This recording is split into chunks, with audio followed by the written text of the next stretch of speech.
Olá, delícias de Nandinha. Vamos dar sequência hoje à aula sobre pagamento, teoria geral do pagamento. Vamos só rememorar que falamos da relação jurídica de pagamento. Tivemos nosso encontro presencial para falar da dação em pagamento, que é a substituição do objeto do pagamento, ou seja, a substituição da prestação jurídica, que é o objeto do pagamento, por uma outra prestação jurídica, com a extinção imediata da dívida, ou seja, ocorre a dação em pagamento. Quando o credor aceita, quando ele concorda em quitar a dívida e, de fato, extingue imediatamente a dívida, com uma prestação diversa daquela que foi originalmente pactuada. Então, ocorre a substituição. A palavra substituição na dação em pagamento, ela existe. Mas é a substituição do que, Nanda? É a substituição do objeto do pagamento. Então, o credor quita a dívida, aceitando que o pagamento feito pelo devedor se dê não com o objeto anteriormente contratado, mas sim com um outro. Ele é obrigado a concordar? Não. Perceba que há um acordo, há uma relação em que credor e devedor concordam em que a prestação jurídica pré-existente será imediatamente extinta com uma outra prestação jurídica. Então, a dação em pagamento tem uma finalidade. Que finalidade? Extinguir a dívida imediatamente. Se não há extinção imediata da dívida, não se fala em dação em pagamento. Então, João e Maria celebram um contrato pelo qual João deve a Maria o valor de 10 mil reais. Não importando o motivo de foro íntimo, não importando o motivo pelo qual ocorre a impossibilidade do pagamento da dívida pecuniária, credor e devedor estabelecem que a dívida pecuniária pré-existente será extinta com a entrega de um determinado bem, um veículo. Nesse caso, nós temos o quê? Uma dação em pagamento. O devedor quita a prestação pré-existente com uma nova prestação jurídica, com uma prestação jurídica que vai ser objeto de um pagamento, ou seja, a quitação imediata da dívida. Bom, vamos entrar aqui agora num outro assunto, que é a novação de dívida. Percebam que a novação de dívida é uma forma atípica de extinção do vínculo obrigacional, mas que não gera efeito de quitação. Extingue-se a obrigação pré-existente por substituição obrigacional. Então, há uma relação jurídica ou uma relação contratual pré-existente. Após essa relação contratual pré-existente, vencida ou não, as partes convencionam uma nova contratação que gera uma nova relação obrigacional. Não teremos duas obrigações simultâneas, paralelas, não. Teremos a obrigação pré-existente que será extinta pelo surgimento de uma nova obrigação. Então, ocorre uma substituição de uma obrigação por outra, ok? Então, o que nós vamos ter na novação de dívida? Qual o conceito de novação de dívida? É uma forma atípica de extinção do vínculo obrigacional, sem que haja pagamento. É uma forma atípica de extinção da relação obrigacional originária, pela qual as partes convencionam que, em razão de uma nova contratação, surgirá uma relação obrigacional distinta da anterior, distinta e substitutiva da anterior. Seja em razão da modificação do objeto, situação em que teremos uma novação objetiva, seja em relação à modificação dos sujeitos, em que teremos uma novação subjetiva. O que é que diz aqui o artigo 360 do Código Civil? Dá-se a novação. Inciso 1. Quando o devedor contrai com o credor nova dívida para extinguir e substituir a anterior. Esse é o conceito. Quando o devedor contrai com o credor uma nova dívida uma dívida distinta daquela anterior, que extingue aquela anterior, substituindo-a, tomando o seu lugar. Segundo, quando o novo devedor sucede o antigo, ficando este quite com o credor. Aí a gente tem uma modificação do polo passivo, uma novação subjetiva. Terceiro, quando em virtude de uma obrigação nova, outro credor é substituído ao antigo, ficando o devedor quite com este. Eu tenho também aí no terceiro inciso uma novação subjetiva ativa. Mas não ficou muito claro para mim. A leitura do artigo 360 e seus incisos não me deixa claro o que de fato é a novação de dívida. Gente, vamos tentar aqui enxergar esse assunto, que não é difícil, mas que em alguns momentos pode se tornar complexo para vocês. A novação de dívida ela ocorre em duas hipóteses. Quando a obrigação originária, a obrigação 1, aquela que surgiu anteriormente, ela é extinta pela obrigação que vai surgir posteriormente. O que é que essa nova obrigação, o que é que esse novo contrato, que gera essa nova relação obrigacional, tem de diferente da primeira? Há um novo objeto e mesmo os sujeitos, e aí eu tenho uma novação objetiva. Credor e devedor permanecem os mesmos, mas há uma nova prestação jurídica distinta daquela anterior. Ou quando há um novo credor ou um novo devedor, mas o mesmo objeto, a mesma prestação jurídica. Então, não mudou o objeto, mudaram ou credor ou devedor, e aí eu tenho uma novação subjetiva, portanto, com modificação dos sujeitos. Se for a modificação do sujeito ativo, eu vou ter uma novação subjetiva ativa. Se for a mudança do polo passivo, uma novação subjetiva passiva. Quais são os requisitos da novação de dívida? Primeiro requisito, que exista uma relação obrigacional originária, válida e eficaz. Portanto, João e Maria celebraram um contrato pelo qual João deve a Maria 10 sacas de soja tipo A de uma determinada fazenda. Ponto. Só que João, ele tem 12 anos de idade. Tendo 12 anos de idade, sendo absolutamente incapaz em razão da idade, sem a devida representação, esse contrato e a respectiva obrigação que dele surge, ela é uma obrigação nula, ele é um contrato nulo. Portanto, é possível haver a novação de uma obrigação nula? Não. Por quê? Porque nós estaríamos ratificando, confirmando a obrigação anterior. Então, eu não posso ratificar uma nulidade, porque a nulidade ela é imprescritível e ela não se convalida nem pelo decurso do tempo e nem pela vontade das partes. Porém, se João e Maria são absolutamente capazes, se o objeto é lícito, possível, determinável ou determinado, não há por que não haver a substituição dessa relação obrigacional por outra.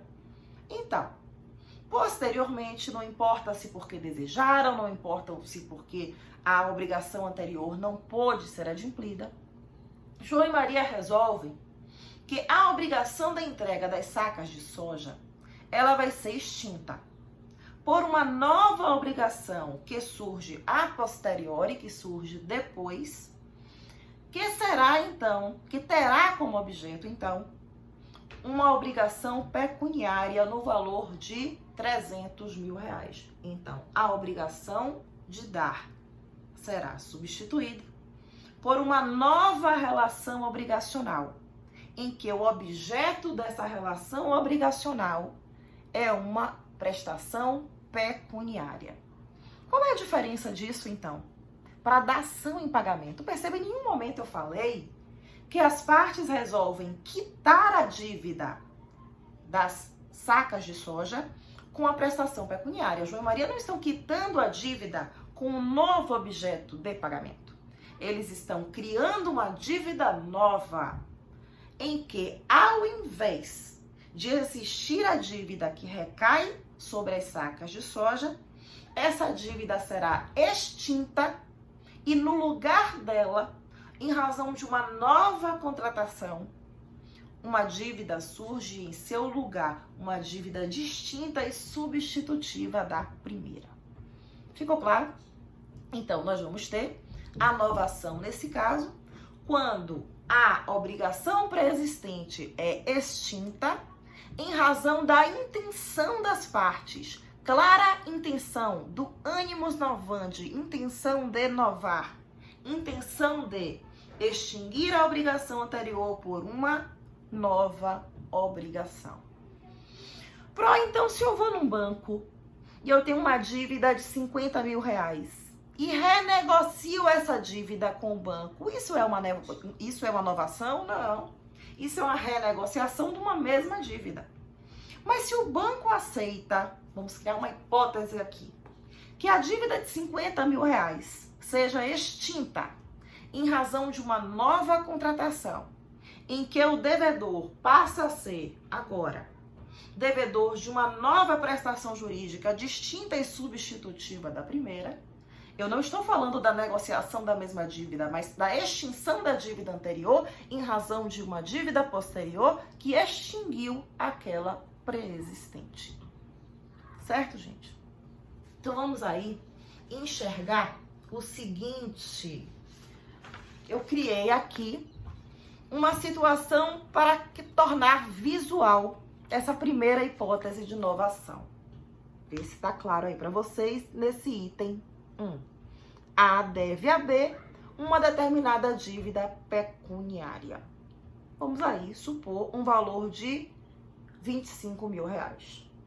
Entretanto, determinam as partes que a obrigação número 1, essa obrigação pecuniária, será extinta pela obrigação número 2, em que A passa a dever a B uma dívida que recai sobre coisa certa. Aquele carro, placa tal, modelo tal, chassi tal, Renavan tal, ou seja, um bem individualizado, um bem especificado. Então, enxergando aqui, tornando visual o efeito da novação, nós vamos ter isso aqui. A obrigação anterior, ela vai ser desconsiderada e no lugar dela, nós não vamos falar mais dela, surgirá uma nova obrigação, com novas regras. É possível, por exemplo, que em razão desse novo contrato, A determine que aceita que a dívida pecuniária seja substituída por uma nova dívida agora de dar coisa certa, aquele veículo, desde que B apresente um fiador idôneo e a gente colocaria um terceiro personagem aí, C, como um fiador. É possível contratar um fiador? Claro que é possível. Por que é possível? Porque eu estou falando de um contrato novo. Há um novo contrato que gera uma nova relação obrigacional. E em razão da autonomia privada da vontade, esse novo contrato, desde que respeite o plano de existência, validade e eficácia dos negócios jurídicos, ele vai ter as suas próprias regras, extinguindo aquela relação obrigacional anterior. Não há pagamento, não está havendo pagamento da dívida pecuniária com o veículo.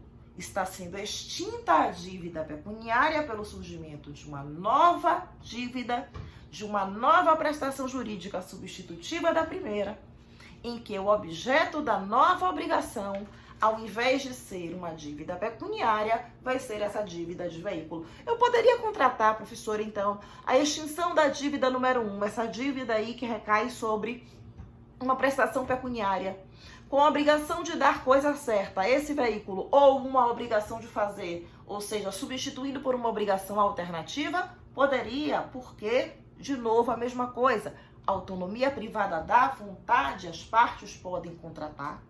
Essa segunda prestação, essa segunda relação obrigacional, do modo como melhor lhes convier, do modo como eles desejarem. Então, o sujeito ativo e o sujeito passivo têm, dentro do limite da autonomia privada da vontade, liberdade para convencionar uma nova contratação, desde que nesse novo contrato exista a intenção expressa de inovar. Ou seja, por que eu estou contratando essa obrigação número 2? Para extinguir a obrigação número 1, ou seja, eu reconheço que ela existe e ela é válida, mas ela está sendo extinta a partir do momento em que essa nova obrigação é criada para tomar o lugar daquela anterior. Portanto, B, na data fixada para o pagamento, que não necessariamente precisa ser a mesma data fixada na obrigação número 1, B, na condição de credor, ele pode, ao invés de cobrar o carro de A, cobrar a dívida de valor, se convencionar uma inovação, não. Porque a dívida anterior, ela foi o quê? Extinta. Ela foi banida, ela foi, riscada. No lugar dela, surge uma nova relação obrigacional, portanto, um novo vínculo jurídico entre as partes.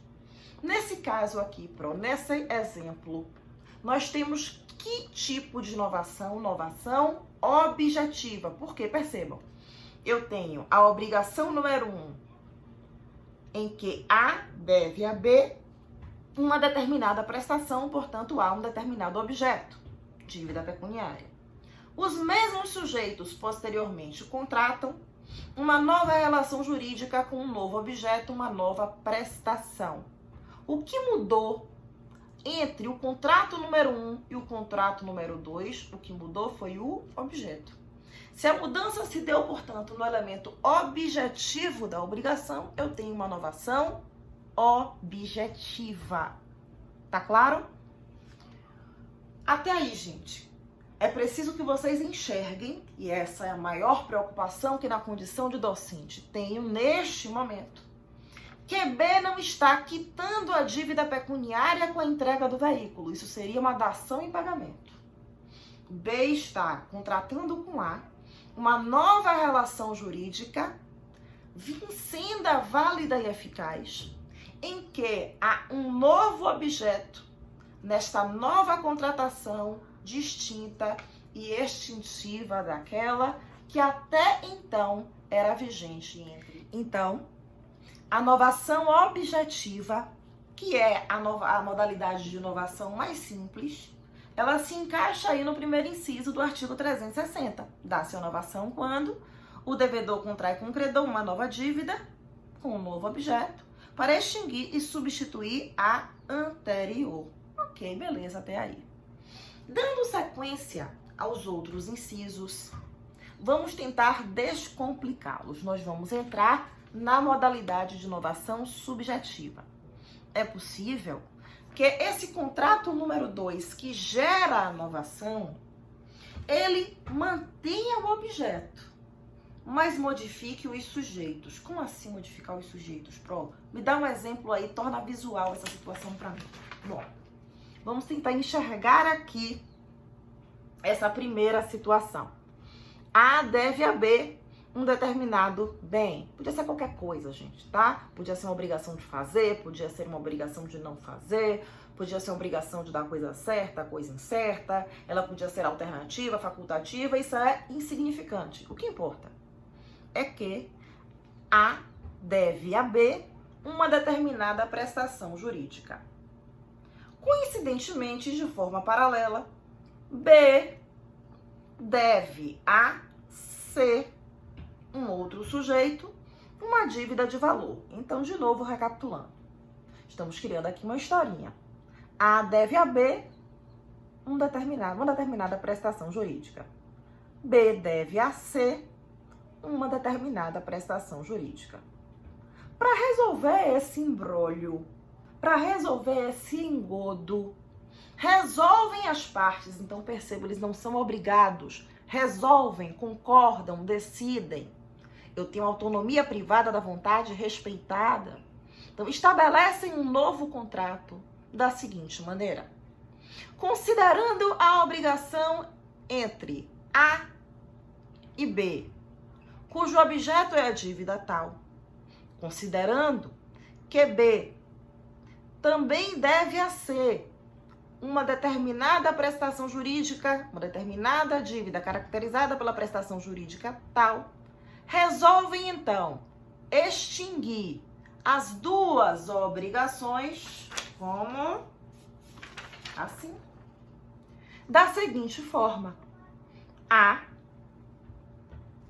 celebra diretamente com C, com a anuência de B, um contrato pelo qual A vai se tornar devedor de C dessa mesma prestação jurídica. Então, vamos imaginar aqui a seguinte situação. Eu devo à professora Tuane um determinado veículo. Professora Tuane, amiga de professor Fagner, deve a ele um determinado valor em razão da aquisição de um determinado bem que ela comprou aí na mão dele, beleza?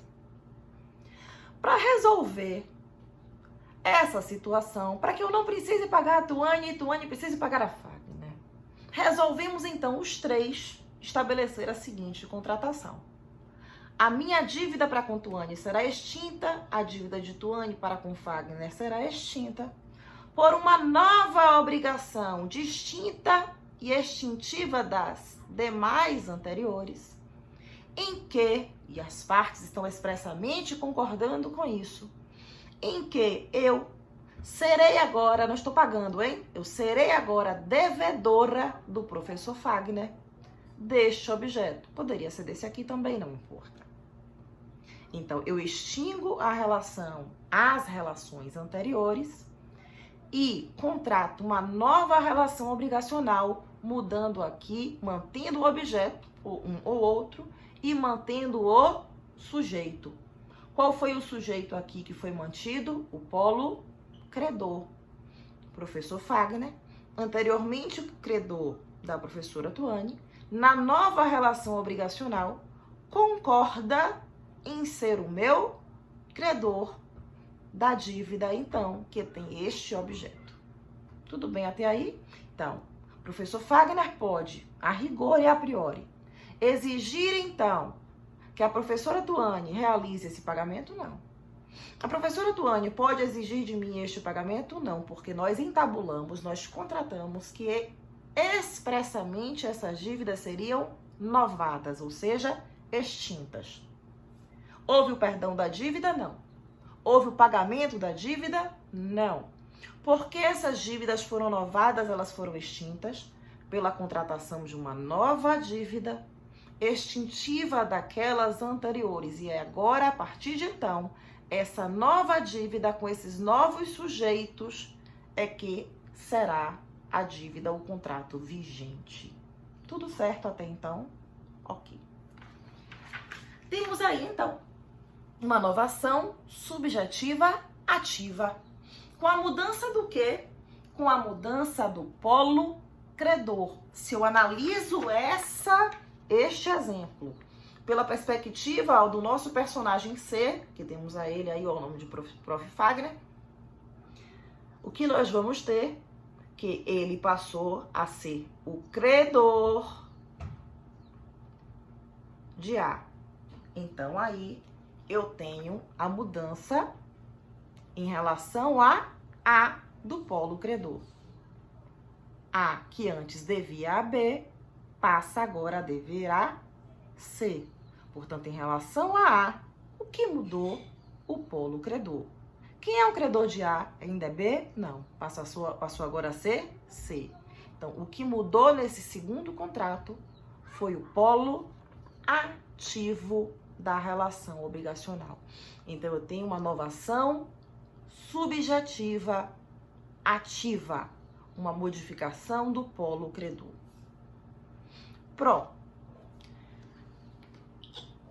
Necessariamente, professora Tuane precisaria participar?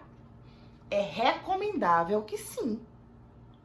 Mas se ela não participou, se diretamente as partes contrataram da seguinte forma: professora Fernanda e professor Fagner concordam que a dívida de professora Tuane, professora Fernanda com professora Tuane, vai ser extinta por uma nova contratação em que professora Fernanda será devedora diretamente do professor Fagner.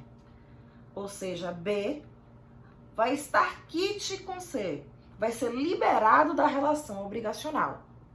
A ideia é que, maravilha, ele vai concordar. Mas e se ele não concordar? E se, na verdade, a intenção de A for gerar o descrédito de B, a desqualificação de B, dizendo, olha, ele não tem condição de solver, razão pela qual eu vou tomar o seu lugar nessa nova contratação para desmoralizá-lo. É possível haver a impugnação? É possível. Mas, nesse caso, quando ocorre a novação sem a anuência, a participação do sujeito que era anteriormente credor de um ou devedor do outro, eu tenho uma novação subjetiva por expromissão. Então, eu tenho aqui uma novação subjetiva por expromissão quando a parte que é liberada da relação obrigacional não participa do novo contrato em que a dívida anterior é novada. A novação por expromissão pode ser impugnada desde que haja em juízo a garantia em favor do credor de que ele não vai ter nenhum tipo de prejuízo em face desta impugnação. Tudo bem até aí? Bom. Ainda dentro da modalidade de novação subjetiva, nós vamos ter a novação subjetiva passiva. Então, o que é a novação subjetiva passiva? É quando o novo contrato, que gera a nova relação obrigacional, preserva o objeto da obrigação preexistente, mudando o polo devedor. Cuidado, gente. Porque percebam aqui que há a possibilidade de uma situação extremamente capciosa. Questãozinha, pegadinha de prova. Vamos analisar aqui a seguinte situação. Eu devo à professora Tuane um determinado valor. Eu devo à professora Tuane R$500, ok? Pronto. Devendo à professora Tuane R$500, contratamos uma nova relação obrigacional em que um terceiro, até então terceiro, professor Fagner, muito meu amigo, contrata com a professora Tuane que a minha dívida de R$500 anterior será objeto de um novo contrato em que ele passa a ser o devedor, me exonerando do dever de pagar. Não entendi nada, Fernanda, repete de novo. Há uma relação obrigacional número 1 pré-existente. Fernanda deve a Tuane R$500. Ok? Vamos aqui. Fernanda deve a Tuane R$500. Contratamos, portanto, a participação de todos, que essa dívida vai ser extinta pelo surgimento de uma nova dívida, uma dívida número 2, em que o professor Fagner vai ser o devedor de professora Tuane, tomando o meu lugar numa nova contratação distinta da primeira, do mesmo valor de R$500. Então, o que é que nós temos aqui? Uma novação subjetiva passiva. A mudança no polo devedor. Saio eu da jogada, entra Fagner na jogada. Por que ele faria isso? Não importa. Porque ele é meu amigo, porque ele tem uma dívida de gratidão para comigo, porque ele é meu devedor numa outra obrigação. Então, o motivo não importa. O que importa é aquilo que é materialmente realizado. Então, gente, percebam aqui aonde está a pegadinha.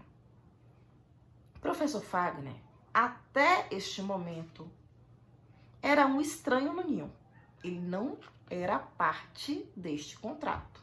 Fernanda devia a Tuane R$500. Essa era a verdade. Não é verdade? Ponto. Resolvem as partes que o professor Fagner, até então um estranho ao contrato, assume numa nova contratação distinta da anterior, extintiva da anterior, o dever de pagar a mesma dívida daquela pré-existente que foi extinta, a mesma prestação jurídica daquela dívida que foi anteriormente extinta. Então, eu não disse em nenhum momento que Fagner pagou o que eu devo a Tuane. Não foi esse o verbo. Contrataram uma nova dívida extintiva da anterior. Porque se eu digo que o professor Fagner pagou a minha dívida para com Tuane, é um pagamento feito por um terceiro não interessado. Se ele é o meu fiador, por exemplo, é um pagamento feito por um terceiro interessado. Mas eu não disse Fagner, terceiro, paga a dívida de Fernanda de R$500 para com o credor Tuane. Eu não falei isso. Falei Fagner, contrata com Tuane, até então credora de Fernanda, que a dívida de Fernanda vai ser extinta. Não vai ser quitada, vai ser extinta por uma nova relação obrigacional, em que, nessa nova relação obrigacional que passa a ter regras próprias, nós vamos manter o objeto.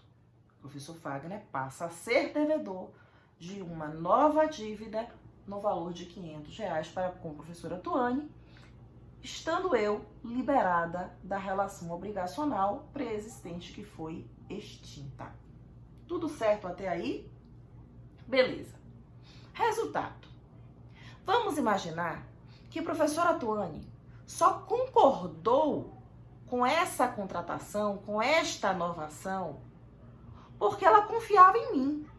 Ela confiou na minha indicação. Ela confiou que aquele que eu indiquei para ocupar o meu lugar no novo contrato tem condição de adimplir, razão pela qual ela aceita. Se por acaso eu agi de má fé, tenho consciência de que, em razão da quarentena, Deus me livre, professor Fagner, estar insolvente, ele não tem patrimônio exequível, ele não tem patrimônio para assumir o pagamento nesse novo contrato. Se eu agir de má fé, ela confiou na minha indicação, ela pode então me acionar para pleitear o pagamento da dívida, além de perdas e danos. Então, de novo, eu tenho uma nova ação subjetiva passiva, mudou o polo devedor, por delegação. Por quê? Por delegação? Porque é por indicação do devedor originário. Se é por indicação, há a lógica de que o credor confia na indicação do devedor pré-existente com que ele contratou anteriormente, razão pela qual ele aceita que o novo contrato tenha um novo partícipe no polo passivo.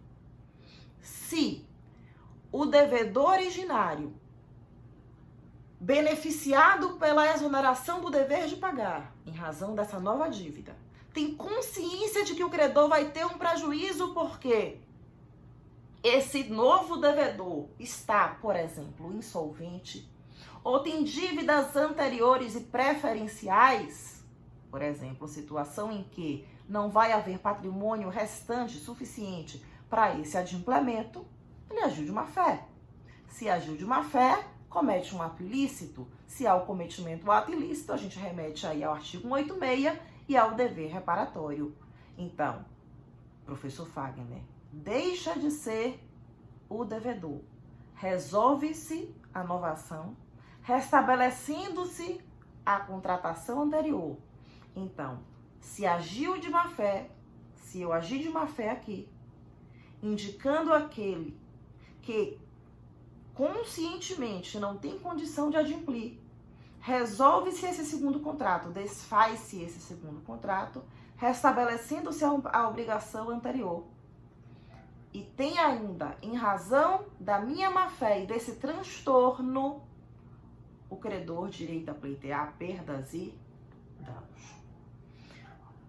Neste caso, eu estou falando de responsabilidade civil. Há uma responsabilidade entre o devedor preexistente e o credor com quem ele originariamente o contratou. Se ele agiu de má fé, ele será responsabilizado tão somente por ter agido de má fé. E aí, nesse caso, essa responsabilidade vai ser chamada de prosoluto.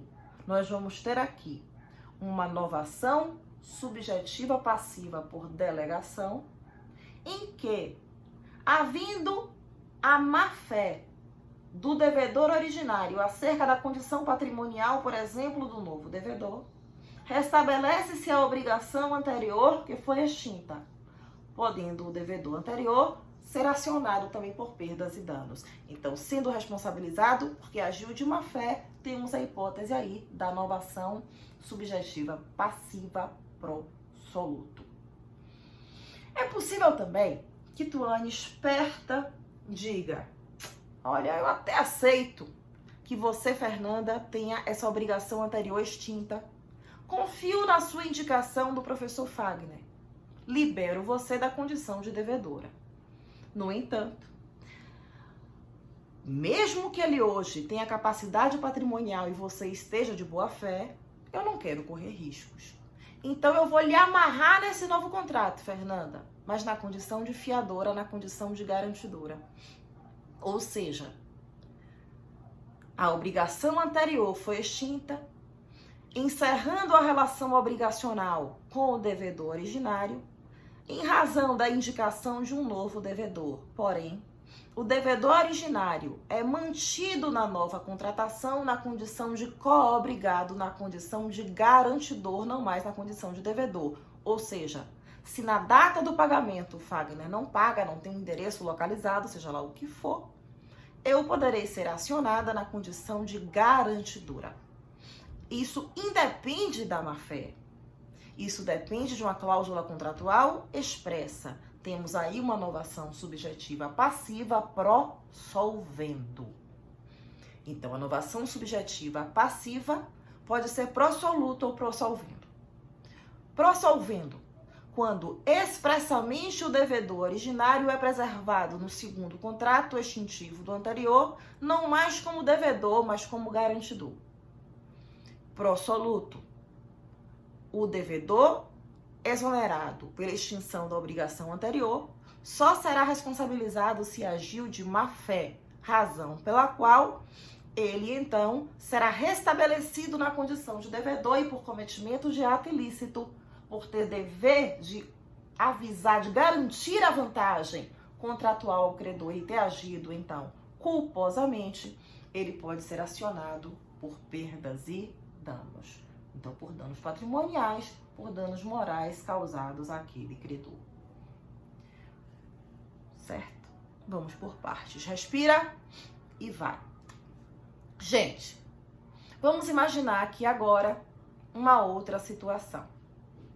Vamos imaginar aqui, ó, situação número 1. Fernanda deve a Tuane R$500. Ok? Professor Mário é fiador de Fernanda nessa primeira obrigação. Tranquilo? Contratam as partes sem a anuência expressa do professor Mário, que a obrigação pré-existente vai ser extinta em razão de um novo contrato, cujo devedor vai ser professor Fagner e não mais a professora Fernanda. A professora Fernanda não agiu de má fé, e nem houve a contratação de que ela permaneceria na condição de garantidora. Porém, professor Fagner, desesperado à época da quarentena, gasta tudo que tem. E a época determinada nesse contrato para pagamento, ele não tem condição de adimplir. Pode, professora Tuane, acionar o professor Mário, fiador da obrigação anterior extinta, para que ele se responsabilize pelo inadimplemento de Fagner? Não. Por quê? Porque as garantias pessoais não confirmadas, ou seja, não ratificadas expressamente no segundo contrato, elas serão extintas. Então, aquelas que não forem confirmadas no novo contrato serão automaticamente extintas. As garantias reais, aquelas que recaem sobre coisa, elas serão mantidas, mas as garantias fidejussórias, aquelas que recaem sobre os sujeitos, a exemplo do aval e da fiança, serão extintas, salvo se ratificadas na nova contratação. Então, vamos deixar aqui, então, uma situação concreta para que vocês possam raciocinar e analisar as características presentes nesse caso concreto, identificar os institutos e trazer a solução. Vamos supor o seguinte: João e Maria são devedores solidários de José. Numa dívida alternativa em que João e Maria solidariamente deverão pagar com a entrega de um veículo marca tal, modelo tal, chassi tal, Renavan tal, ou uma prestação de fazer infungível, que é um serviço específico de contabilidade em favor daquele credor. Considerando que a ciência de que não poderão cumprir com nenhuma das prestações pactuadas, João e Maria procuram o credor e estabelecem o seguinte: um novo contrato em que serão devedores do valor de 50 mil reais. Neste caso, como esse valor de 50 mil reais deve ser pago àquele credor José? Uma outra situação: João e Maria são devedores solidários de José numa dívida que recai sobre coisa certa. Estabelecem, entretanto, que essa dívida será extinta por uma nova, substitutiva daquela anterior, em que Joaquina, prima de João e Maria, assumirá num novo contrato a condição de devedora. O contrato anterior previa ainda a existência de um fiador, Godofredo. Ocorre que João e Maria tinham ciência de que Joaquina não teria condição alguma de adimplir à época pactuada na segunda contratação. O credor, então, aciona, esse caso aí inocente, aciona Joaquina para que ela realize o pagamento. Ela não tem condição alguma de adimplir e os devedores tinham ciência desta impossibilidade. Como essa situação deverá, então, ser resolvida? Mandem para mim aí as respostas nos comentários aqui no nosso canal, nosso link do YouTube, e também vamos discutir no nosso encontro telepresencial.